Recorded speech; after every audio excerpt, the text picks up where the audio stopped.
ഇന്നിവിടെ കേരള സാമൂഹ്യ സുരക്ഷാ മിഷന്റെ ആഭിമുഖ്യത്തിൽ സല്ലാപം എന്ന പരിപാടിയുടെ സംസ്ഥാനതല ഉദ്ഘാടന ചടങ്ങാണ് സംഘടിപ്പിച്ചിട്ടുള്ളത്. ഞങ്ങൾ എല്ലാവരും ഇവിടെ എത്തിച്ചേർന്നത് ഈ സന്തോഷ മുഹൂർത്തത്തിൽ, ഈ സന്ദർഭത്തിൽ നിങ്ങളോടൊപ്പം പങ്കുചേരുന്നതിന് വേണ്ടിയാണ്. നമുക്കെല്ലാവർക്കും അറിയാവുന്നതുപോലെ നമ്മുടെ സമൂഹത്തിൽ വൃദ്ധജനങ്ങൾ അല്ലെങ്കിൽ പ്രായമായ അവരുടെ വാർദ്ധക്യ കാല അല്ലെങ്കിൽ പ്രായമായ കാലഘട്ടത്തിലെ ജീവിതം അത് ഏറ്റവും സന്തോഷപൂർണമാക്കുക എന്നുള്ള ഉദ്ദേശത്തോടു കൂടിയാണ് ഇത്തരത്തിലൊരു ചടങ്ങ് സുരക്ഷാ മിഷന്റെ ആഭിമുഖ്യത്തിൽ നമ്മൾ സംഘടിപ്പിച്ചിരിക്കുന്നത്. നമ്മുടെ സമൂഹത്തിന് ഏറ്റവും അധികം സംഭാവനകൾ വിവിധ മേഖലകളിൽ വിവിധ കാലഘട്ടങ്ങളിൽ നൽകിയിട്ടുള്ള ആളുകളാണ് ഇവിടെ ഇരിക്കുന്ന ഓരോരുത്തരും എന്ന് നമുക്ക് എല്ലാവർക്കും അറിയാം. പല കാരണങ്ങൾ കൊണ്ട് ഇതുപോലെയുള്ള ചുറ്റുപാടിൽ എത്തിച്ചേർന്നിട്ടുള്ള ആളുകളാണ്.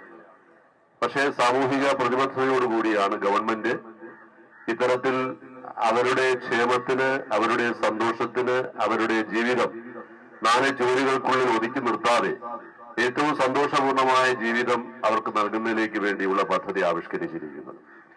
ഇനിയും നമ്മുടെ ഇത്തരത്തിൽ ഉള്ള ഒരു സാഹചര്യം ഒരുക്കിക്കൊണ്ട് അവരുടെ ജീവിതത്തെ കൂടുതൽ ഐശ്വര്യപൂർണവും ഒരു സന്തോഷപൂർണവുമാക്കുക, അത് നമ്മുടെ എല്ലാവരുടെയും ഉത്തരവാദിത്വമാണ് എന്നുള്ള കാര്യത്തിൽ സംശയമില്ല. അപ്പോൾ അതിലേക്ക് വേണ്ടി ആണ് ഇത്തരത്തിലൊരു ചടങ്ങ് സല്ലാപം എന്ന പേരിൽ വയോജനങ്ങളുടെ മാനസിക ഉല്ലാസത്തിന് വേണ്ടിയുള്ള ഈ ചടങ്ങ് നമ്മൾ സംഘടിപ്പിച്ചിട്ടുള്ളത്. വളരെ ഭംഗിയായി ഈ ചടങ്ങ് സംഘടിപ്പിച്ച എന്റെ ഭാരവാഹികളെ എല്ലാവരെയും ഒരിക്കൽ കൂടി ഞാൻ ഈ അവസരത്തിൽ അഭിനന്ദിക്കുന്നു. വളരെ സന്തോഷകരമായ കാര്യം. നമുക്കറിയാം, ബാല്യം, കൗമാരം, യൗവനം, വാർദ്ധക്യം എന്നൊക്കെ പറയുന്നത് ജീവിതത്തിന്റെ ഓരോ അവസ്ഥകളാണ്. എല്ലാ മനുഷ്യരും കടന്നു പോകേണ്ട അവസ്ഥകളാണ്. ആ അവസ്ഥകളിൽ ഓരോ ഘട്ടങ്ങളിലും ഓരോ ആളുകളുടെ സഹായം നമുക്ക് ലഭിച്ചുകൊണ്ടിരിക്കും. ആ ഓരോ ഘട്ടങ്ങൾ നമ്മൾ തിരിച്ചും ആ രീതിയിൽ തന്നെ ചെയ്തുകൊണ്ടിരിക്കും. എനിക്ക് തോന്നുന്നത് ഏറ്റവും കൂടുതൽ സഹായം ഉണ്ടാകേണ്ട ഒരു സന്ദർഭം വാർദ്ധക്യമാണ്. അതുകൊണ്ട് തന്നെയാണ് ഗവൺമെന്റും അത്തരം കാര്യങ്ങളിൽ കൂടുതൽ താല്പര്യമെടുക്കുന്നത്. വാർദ്ധക്യം ഏറ്റവും നല്ല രീതിയിൽ ആസ്വദിക്കാൻ കഴിയുക, ജീവിക്കാൻ കഴിയുക എന്നുള്ളതാണ് ഏറ്റവും പ്രധാനപ്പെട്ട ഒരു കാര്യം. അതിന് കുടുംബങ്ങളിൽ ലഭിക്കുന്ന പിന്തുണയോടൊപ്പം ഗവൺമെന്റിന്റെ ഒരു പിന്തുണയും ഒരു സപ്പോർട്ടും ഉണ്ടാവുന്നത് ഏറ്റവും നന്നായിരിക്കും. അത്തരത്തിലുള്ള ഒരു സാഹചര്യം ക്രമീകരിക്കുകയാണ് സാമൂഹ്യ സുരക്ഷാ മിഷൻ അവരുടെ നിരന്തരമായ ഇത്തരം പ്രവർത്തനങ്ങളുടെ. ഇവിടെ സല്ലാപം ഇവിടെ സംഘടിപ്പിക്കുമ്പോൾ കേരളത്തിന്റെ വിവിധ ഭാഗങ്ങളിൽ ഇതുപോലെ ഒട്ടനവധി കാര്യങ്ങൾ സാമൂഹ്യ സുരക്ഷാ മിഷൻ നടത്തുന്നു എന്നുള്ളത് ഏറെ സന്തോഷകരമായ കാര്യമാണ്. ധാരാളം അനുഭവ സമ്പത്തുള്ളവരാണ് നമ്മുടെ മുന്നിലിരിക്കുന്ന ഈ മുതിർന്നവർ. അവര് സമൂഹത്തിന്റെ വിഭവമാണ്. പലപ്പോഴും നമ്മൾ അവരെ വൃദ്ധസദനങ്ങളിൽ പുനരധിവസിപ്പിക്കേണ്ടവരാണ് എന്നൊരു മിഥ്യാധാരണയിലാണുള്ളത്. ആ ഒരു ചിന്തയ്ക്ക് മാറ്റം വരേണ്ട കാലം അതിക്രമിച്ചിരിക്കുന്നു.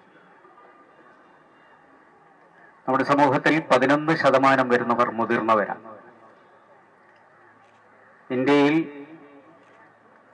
10% മുകളിൽ മുതിർന്നവരുള്ള ഏക സംസ്ഥാനം കേരളമാണ്. അത് 2020 ആകുമ്പോഴേക്കും 20% ആകുമെന്നാണ് കണക്ക് പറയുന്നത്. അതിലേറിയ പങ്കും 62% അമ്മമാരാണ്. അതുകൊണ്ട് തന്നെ നമ്മുടെ സമൂഹത്തിന്റെ ഏറ്റവും വലിയ വിഭവമായി,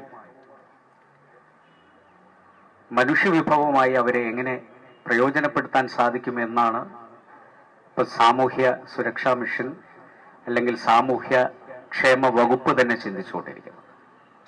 അതിന്റെ ഭാഗമായിട്ടാണ് നമ്മൾ ഈ ഒരു കൂട്ടായ്മ ഉണ്ടാക്കിയിട്ടുള്ളത്. ഇത് ഒരു അനുഭവമാണ്. നമ്മുടെ സമൂഹത്തിൽ നിന്നും ഇപ്പോൾ നഷ്ടപ്പെട്ടുകൊണ്ടിരിക്കുന്നത് മുത്തശ്ശി കഥകളാണ്. നമുക്ക് അവരെ കേൾക്കാൻ സമയമില്ല. അവർ പറയുന്നതിനെ ഈർഷ്യത്തോടു കൂടി കാണുകയും ക്ഷമയില്ലാതെ അവരോട് സംസാരിക്കുകയും ചെയ്യുന്നു. പക്ഷേ ഇവർ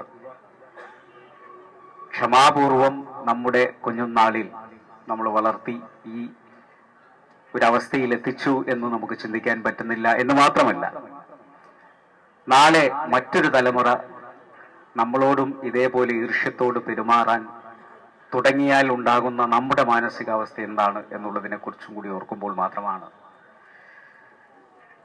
ഒരു കുടുംബം പോലെ നമുക്ക് ഒരുമിച്ച് നിൽക്കാൻ ഉള്ള ഒരു ബോധമുണ്ടാവുക.